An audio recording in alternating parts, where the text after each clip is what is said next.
This morning about the power of the cross. Okay. And so we already finished yung first series po natin last week.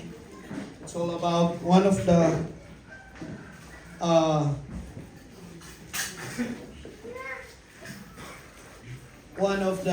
result or the power of the cross would be there will be healing. At kinuha po natin yung ating pong pinag-aaralan in the book of Numbers. In the book of Numbers. Amen? So there is healing. So last week, let me see. Last week is pinag-aralan po natin yung word na healing. Would you please turn your Bibles once again with me in Numbers chapter 21. Verse 6. Basahan tayo manin yan. Hanggang verse number 9. Numbers chapter 21, verse 6. Hanggang verse number 9. Tapno masunutan tayo manin. Where saan nanggagaling yung ating pong series this morning. In Numbers chapter 21, verse 6. You read with me. In verse number 6, ready begin. The people sent fiery serpents among the people, and they beat the people, and much people of Israel died. Therefore the people came to Moses and said, We have sinned, for we have spoken against the Lord and against thee. Pray unto the Lord, and away serpent from us. And Moses prayed for the Lord. And the Lord said unto Moses, Make thee a fiery serpent, and set it upon a pole, and it shall come to pass that every one that is bitten, when he looketh upon it, shall live. And Moses made the serpent of brass, and put it upon a pole, and it came to pass that if the serpent had bitten any man, when he beheld the serpent of the brass, he lived. Lord, I pray to God, will you please bless your word, bless your people, be with your messenger, Panginoon. Anoint me, Panginoon, and empower me, dear God, this morning. Once again, we honor you, we praise you, at ipong samot dalangin namin, in Jesus' name we pray. Amen. So we learn about that there are three things when you look unto the cross. Amo tayo dito happening na dito that they were once bitten by the serpent. At nagkakaroon po ng kamatayan or nagkakaroon po ng fear inside the camp of Israel because they're slowly dying because they were bitten by serpent. Namamatay na po sila, and then they asked Moses, sabi niya, pakisabi mo sa Panginoon that we have sinned and we already repented. Gusto lang namin mabuhay. So in other words, ni Moses, he made a pole, a brazen pole, at nilagay niya din yung serpent, at kung sino yung titingin doon, is he will be healed. He will believe. He will live. And he will be free. So there are three things na makikita tayo dito. Number one is healing. You will be healed when you look at to that pole, and that pole signifies the Lord Jesus Christ at the cross of Calvary. No sino tumingin ni Jai pole, he will be healed. He will be healed. Sino ti makita ni Jai cross, he would be healed. Another thing na makita natin dito is he will have life. Yun po yung pag-aaralan natin this morning. So there is healing, and of course, there is life. There is life. Now, nasubukan nyo ba nga adangay ni mawing santag agsapa? Pan mo kit-kit-kitan lang dyan refrigerator mo. Try yun day? Maminsan matatry ko diya. After nga bumangon na apan nakitan dyan refrigerator. I-close kumot lang. Diba? Bukas mo, i-close kumot lang. You know, wala namang nagbago. Tama? Tapos yung katawan mo kasi parang kung ni pastor nga kasla na naka-wired ngay nga, for example, kape in the morning, he always take coffee. Naka-wired ngay kami tibagi nga agbirok ti food. So no wonder why every morning, bigla mo nga apan bukbuksan the refrigerator, and then pag nakitam, amo mo nga agala. You will still put it back. nakikita tayo gamitin panagbiag, one of the greatest thing na pwedeng ibigay, when we look at the cross, it's yung tinatawag nating life. If you look at in John chapter 3, verse 14, and Moses lifted up the serpent in the wilderness, even so must the Son of Man be lifted up. And verse number 15, that whosoever believeth on Him should not perish, but have, yun po yung sabi ng Bible, everlasting life. And then when we talk about life na ito, this is not just only yung life after death. Your life, this eternal life, started when we received the Lord Jesus Christ as our Lord and personal Savior. And nung makita yung John chapter 10, verse 10, Jesus Christ, sabi niya dito, the thief cometh, not but for to steal, and to kill, and to destroy, and I am come, Jesus Christ is saying, that they might have life, and they might have what? They might have abundantly. Baga-baga na man kinyami, that actually the byproduct of receiving Christ is, yes, you go to heaven automatically. But the thing is that the reason why God came here on earth to give us also this life abundantly. So this life abundantly na ito is started when we say, Lord, I give you my life. I give you my heart as my Lord and personal Savior. Abundant life is not just something we wait for in heaven. It's something we are meant to experience right here in now. And Jesus Christ said abundant life means to live here on this present time. So yung life na sinutukoy ni Jesus Christ is talking about life in heaven, but life also here on earth. Understand po natin that you can live physically, but you also cannot live spiritually. And then when you live physically, you can also live spiritually when you have in Christ. So lahat, sabi ni Jesus Christ, I come, and whosoever will come to me, and whosoever will receive me, I will give them life, and they will live. This life is abundant. So there are three things, and we'll talk about this abundant life na ito. Baka tikamutayo lang, the abundant life is all about material things. No, there are three things na makikita natin dito. Yes, of course, kasama na yung material things. But there are three things that we saw here na mabaling nga dalan tayo. Number one, abundant life is what we call restored life. Restored life. If you look at in John chapter 10, verse 10, the thief cometh but for to steal and to kill and to destroy. And I am come that they might have life and that they might have it more abundantly. Now look at this. I am come that they might have life. Ano yung tiniteach nito mga kapatid? Jesus Christ is saying that abundant life begins when we know God personally. Eternal life starts now, not just after death. And there are three things God will restore sa buhay natin. Ano yan? Number one, ito yung our relationship with Him. There are three things that God restores sa buhay natin, and ano yun? Yung pinakauna, our relationship with Him. This is theological. If you look at in Ephesians chapter 2, verse 2, we learned this last week, that in the time past, you were without Christ, being aliens from the commonwealth of Israel and strangers from the covenant of promise, having no hope.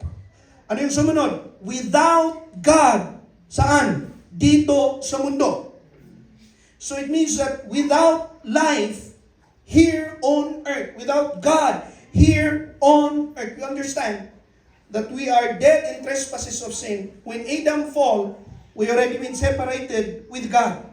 Kaya nga alam natin yung tinatawag natin, di ba, no, agsusulot tayo when it comes to salvation, that we let them understand that the meaning of death is separation. That separation from the physical body, and then of course, separation from God eternally. Why do we are separated from God eternally? Because of sin. So basically, the Bible says that we are. Kaya in Colossians chapter 1, verse 21, in you that were sometimes alienated, kaya enemies tayo. And enemies in your mind by your wicked works, ye not have now hath he, the word, reconciled. In Jesus Christ, reconciled. Dati, sabi ni Apostle Paul sa Colossians, that we are being away. We are alien. But because of Christ, we are being reconciled. And by reconciling means, He is restoring our relationship with Him.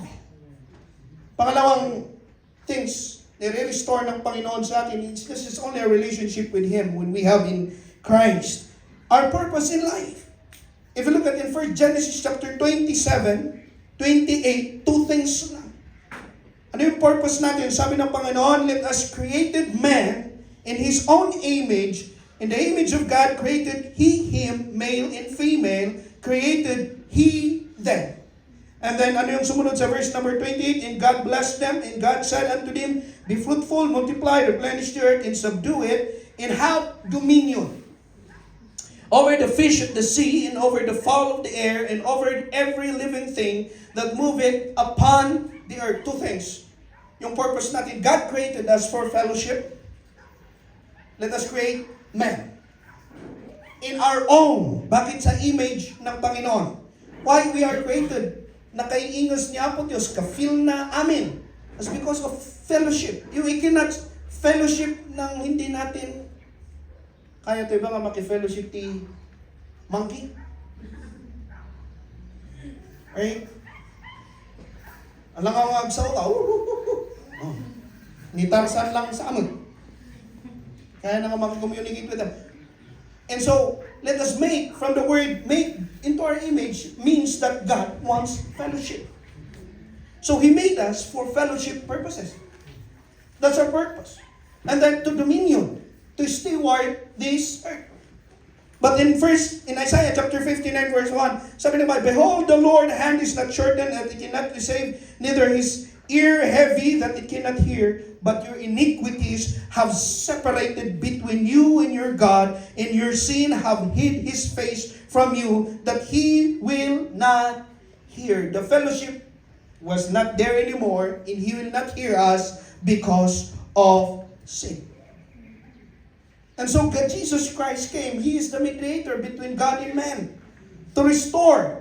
Ano yung purpose natin noon na to have fellowship with God. So therefore, if anyone be in Christ, magkakaroon siya ng life, at ano yun, magiging anak siya ng Diyos. At anong sabi ng Bible? Now we call God Abba, Father. And so yung relationship natin with the God the Father is same name as relationship with Christ. We call Him Father. That's why everything that we ask in prayer, we ask to the Father in the name of who? Jesus. So, yung fellowship is andon, and when we have in Christ, marirestore yung fellowship na yon. And someday, ano yung when it comes to dominion na ito? And someday, when the time comes when we will reign with Jesus Christ in the 1,000 millennial reign, we will tame everything. We will subdue this earth. And then someday, sabi ng Bible, He will make this as a new earth. It will be a new heaven, and there will be a new earth. At sino yung mga niya sa new earth na yon? We. In the first place, ginawa ng Panginoon sina Adan at Eve. Take good care of this earth. Nasira because of sin. But now Jesus Christ, whosoever believes on Him, maibalot isuna ijay kingdom. In the future kingdom. Speaks of the future kingdom of Christ. At dagiti na ibalot ijay kingdom of Christ, sila yung magdodominate, magdodomain dito sa mundo in the years or in the future to come. So our purpose is now being restored. Our relationship is being restored. And our direction. Our direction in life. If you look at in Ephesians chapter 2, verse 2, wherein in time past you walk according to the course of this world, according to the prince of the power of the air, the spirit, now worketh in the children of disobedience, na adultery dito idilastic. Iikwak lang isusublik. Among whom we also have a conversation in time past, in the lust of our flesh, fulfilling the desire. Ito yung direction natin without Christ. We walk to this lust of this world, fulfilling the lust of the flesh. Our conversation in time past, in the lust of our flesh, fulfilling the desires of the flesh and of the mind, and were by nature the children of wrath, even as others. This is our direction, no direction. Hindi si-scroll kami kani manang movie na na-found out ko adangay ti testimony ti transgender. He was a transgender nga yung ministry na ngayon is Children's Center. At ang ginagawa niya, tumatawag lahat ng mga churches sa kanya to do vacation Bible school for free. Di ay ministry na. So in-interview na, how did you get saved? Medyo adapay lang dyan, pilantik na basit. Okay lang. Pero ito yung paano siya na-save. He was already transgender. Ibig sabihin, iba na yung nagpa-opera siya. So sabi niya, ito yung buhay ko. Iinom. I first magtatrabaho. I earn a lot. Tapos mag-iinuman kami. Tapos after kami mag-iinuman, di kami masasatisfy, manlalalaki kami. Yun sa namin niya. Manlalalaki kami. Then after that, pag hindi kami nasatisfied, magpa-party kami all night. Gumulong yung buhay ko, taon-taon, ganon. Ngayon, 4. Ngayon, dinagdagan ko. Ano yon? Suicide thought. So, magtatrabaho ako, magiinuman kami, manlalalaki kami, magiinuman kami, and then dumating sa time, tumalon ako sa pool, knowingly na mamamatay sana ako, pero hindi, nakalimutan kong marunong pala akong lumangoy. So, nag-resurface ulit siya. Ay, hindi ako namatay, sabi niya. So, kinuha ko yung bato. Pagkagising ko, andun ako sa ospital. Tapos after a few months, message ulit yung mga kasama ko, tara, okay ka na. Okay na. O, inuman ulit. Manlalalaki. Ganon yung buhay niya. Until such time, pag-isip-isip niyang mag-post sa Facebook, hindi siya mamatay-matay eh. Ilang beses, 4 times ata siyang nag-suicide kasi wala nga. Hindi siya mamatay-matay. Nag-message siya sa Facebook. Sabi niya, what life is all about. Message siya, nag-message yung mga friends niya. Amo yung tinaykabin, gaga, inuman lang yan. Di ka na dito, inom tayo. Out of all, adati may isa nga nag-message at the end of the comment. Sabi niya, bigay mo lang sa Panginoon. And then, sabi niya, kita na, dito dyan ang bulikin niya hindi Sunday school ka. That this kid bullied me when I was in Sunday school. And then because of that, na-remind ni Suna.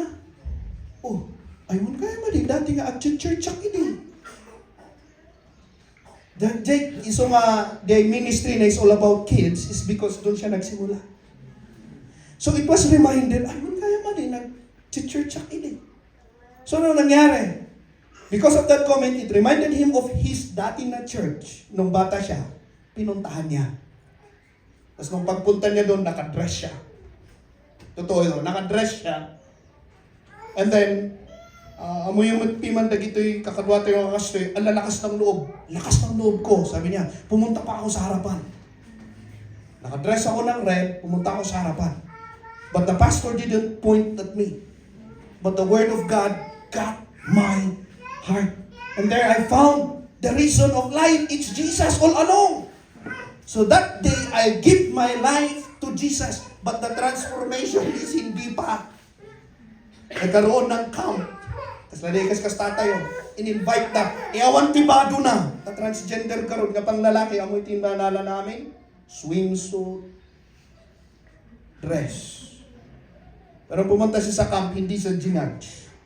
And because of those preachings on the camp, Hanggang sa such time, sabi niya sa kaniyang pamilya, let's go.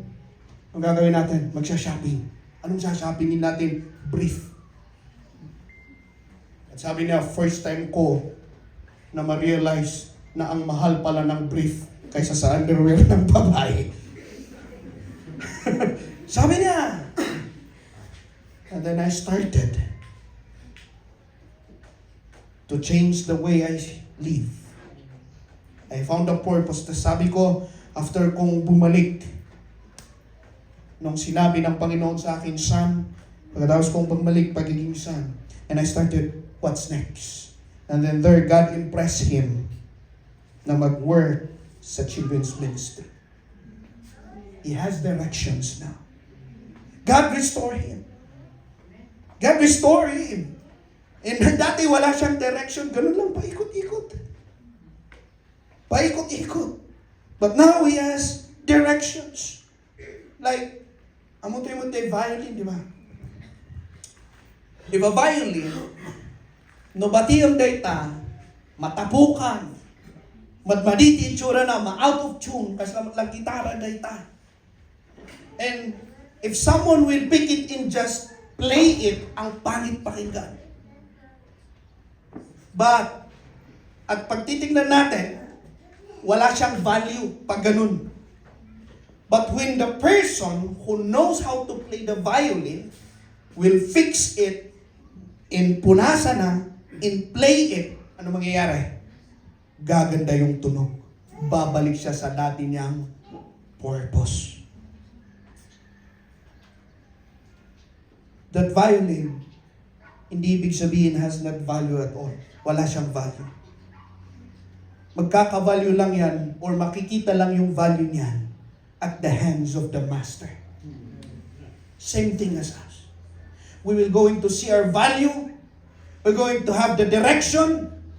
We're going to restore our fellowship with God if we are on the master. Sino yun?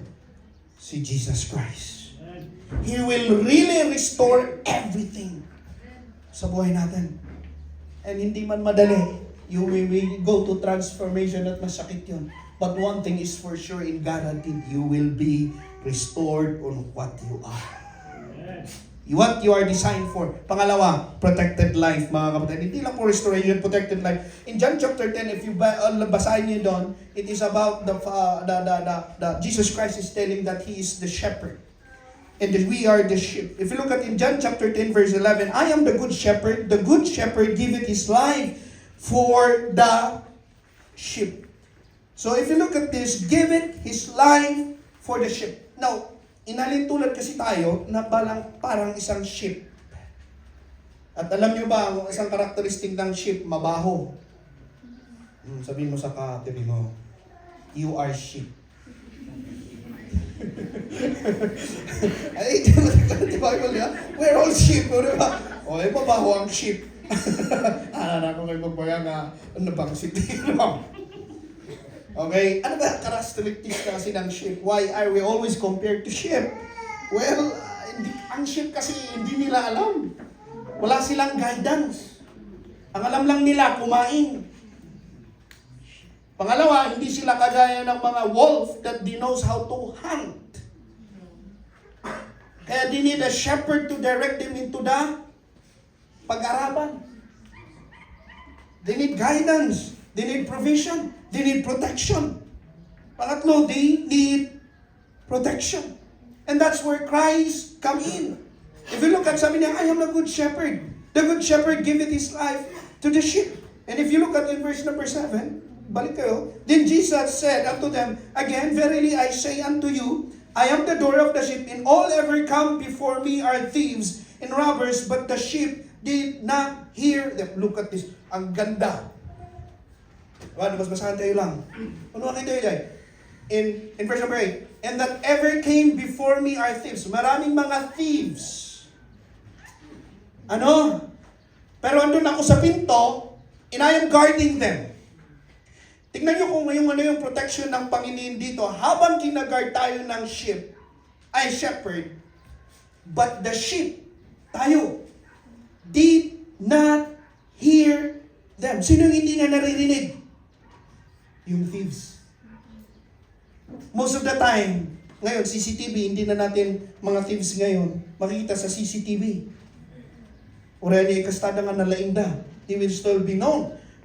And back in those days, siguro, handa na siguro nga nalaing idi. Thieves. Idi. Ti thieves idi, mamangag mo to kill and to destroy garod. Mamangag mo nga ada, iagtaktakaw pagkakasday mo parang, puna na. So, and the reason kung bakit natatakawan na idi, may salang gamin usually the sheep, herd idi. Thieves don't come mag-isa lang. It speaks of Satan. Satan don't just only come by himself. Ay maraming abubot yan. Maraming abubot yan.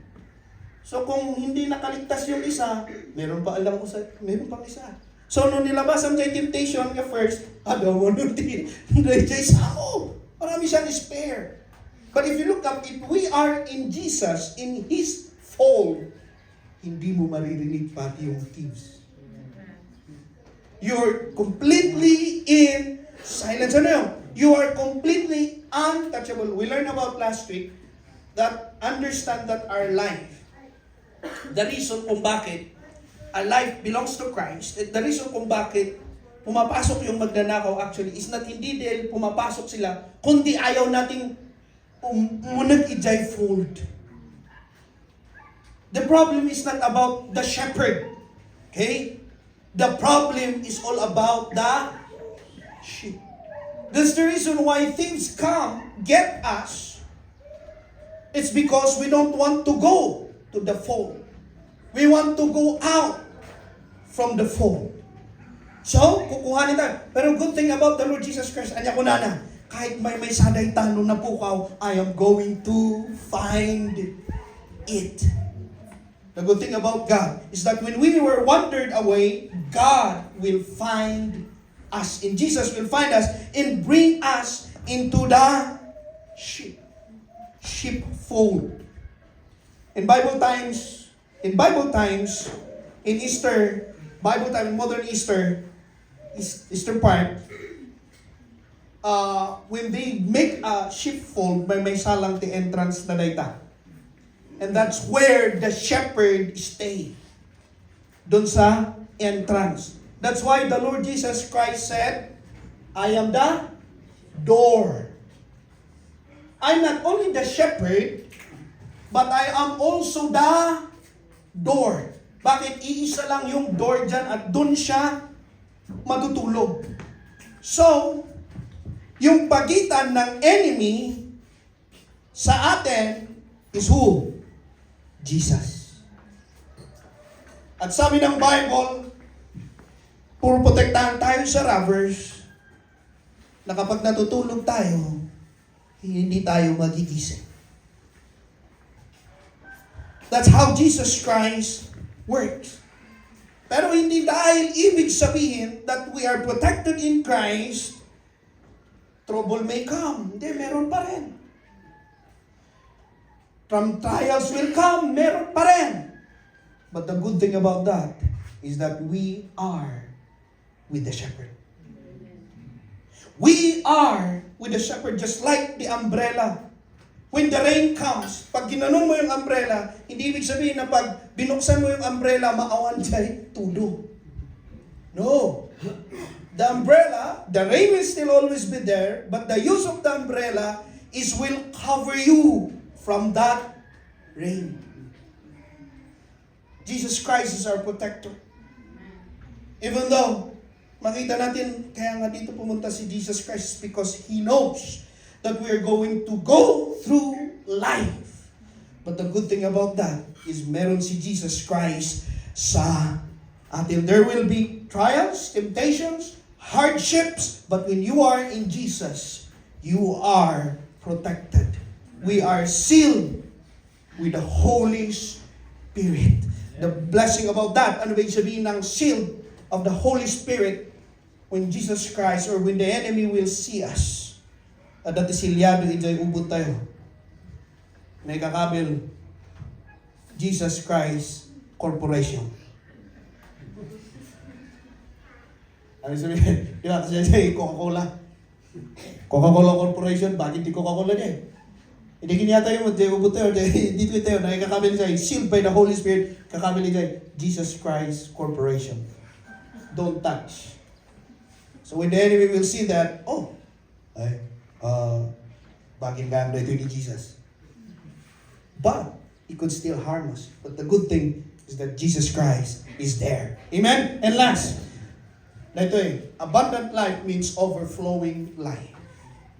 Abundant life means not just only a restored life, protected life. Last is overflowing life, in that they might have it more. The Bible says abundantly. The other term for abundantly means overflowing life. What is the meaning of overflowing life? But before that, if you look at in 1 John chapter 5 verse 11, and this is the record that God hath given to us eternal life in His life, in His Son. And he that Son hath life, and he that hath not the Son of God hath not life. O makita natin dito, life was always connected to Jesus Christ. And so when you look at Jesus, the Bible says you have life. Kaya wala kang life because you don't have the Son. Now, meron kang life kaya because why? You have the Son. So Jesus Christ, if you know that you have Jesus, you have life, eternal life, life that you have in Him. Ang ibig sabihin lang nito, what I'm trying to say is this, that makikita natin dito that the source of life is Jesus Christ. So when you have Jesus, you have the source of life. And imagine this, Christian life is like a cup. Christian life is like a cup, an empty cup. Na numabang ka ijay source, you could put it on half and then kasjay mo. Half pero hindi siya full. And you could, ganon, hanggang sa mapuno and then you could get it. Pero tingnan nyo, pag ang life, pag ang cup, nilagay mo diretso dun sa may poso at patuloy na naagusan ng tubig, ano mangyayari? It will overflow. So, the meaning of overflowing life is kapag malapit ka sa kay Jesus, which is the source of life, your relationship and your fellowship with Christ is there. Expect that you will overflow. Expect that your life will spill. But if you are too far from the source, expect you are half empty. But if you are too close, expect you will be overflow. Ano ba ibig sabihin ng overflowing life? Ano ba yung practical meaning nito? There's 7. Number 1, when you are with Jesus and when you are with the source, you respond differently to life. When you are overflowing life and when you are overflowing with God, with Jesus Himself, with the presence of God, you respond differently to life. Bakit? Now, if without Jesus, you will always be worried. Tama? You will always think, anxiety na naman, depression na naman, stress na naman, walang kwenta ang buhay. Just like yung illustration natin kanina.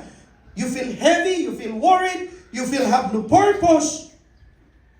But if you have with Jesus and you are overflowed, ano yung epekto na yan sa buhay natin? You think wisely. With overflowing life, yes, you may still have problems, but there is peace and there is direction. So practically, anong gagawin mo when you are overflowed with Jesus? Gagawin mo, you start your day with Jesus. And you'll say, Lord, I don't know what lies ahead, but I believe in you. You handle life differently. You handle your problems better.